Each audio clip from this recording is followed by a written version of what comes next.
मुंगेर की रहने वाली एक महिला ने शादी करते वक्त अपने पति के साथ जिंदगी भर साथ रहने का वादा किया था। सात वचन दिए थे, 7 फेरे लिए थे।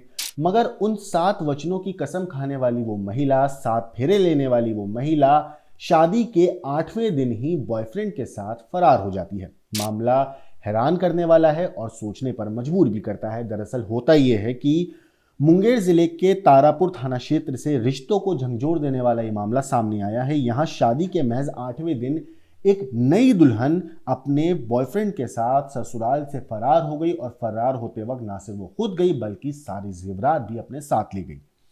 अब ससुराल और मायके दोनों परिवारों में हड़कंप मच चुका है। पति अपनी पत्नी को ढूंढने के लिए दर दर भटक रहा है, वहीं पुलिस पूरे मामले की जांच में जुट गई है। होता यह है कि तारापुर थाना क्षेत्र के साड़ी गांव से जुड़ा यह मामला है। जानकारी के मुताबिक मनिकपुर गांव के रहने वाले संतोष कुमार झा की बेटी स्नेहा कुमारी की शादी साड़ी गांव के विजय झा के बेटे जितेंद्र झा से 1 दिसंबर को हिंदी रीति रिवाज के साथ बाकायदा परिवार की मौजूदगी में पूरे परिवार ने करवाई थी। पति के साथ वो ससुराल के लिए विदा भी हुई। शादी के बाद शुरुआती दिनों में सब कुछ ठीक था, वो बिल्कुल अच्छे से ससुराल में रह रही थी।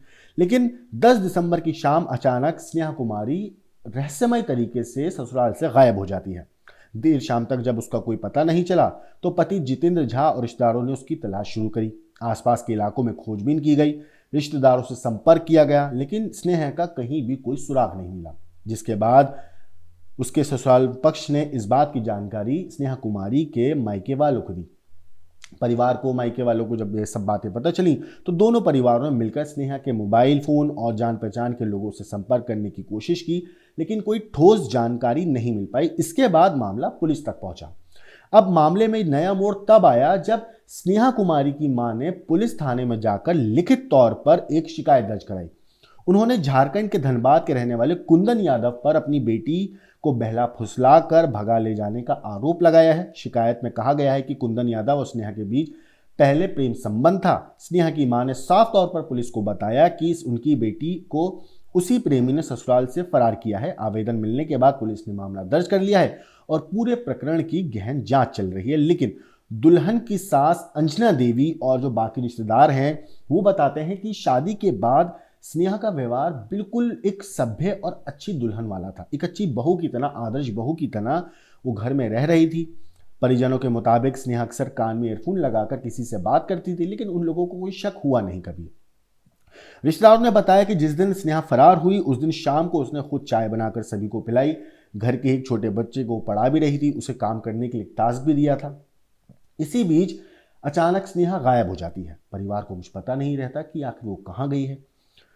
अब उसके बाद जब स्नेहा की तलाश हुई, घर में हर जगह देखा गया, आस पड़ोस में पता किया गया, तो स्नेहा का कुछ भी पता नहीं चला। लेकिन जब घर वालों ने ठीक से जांच करी तो देखा घर से जेवरात जो है वो भी गायब है, वो भी अपने वो साथ ले गई थी।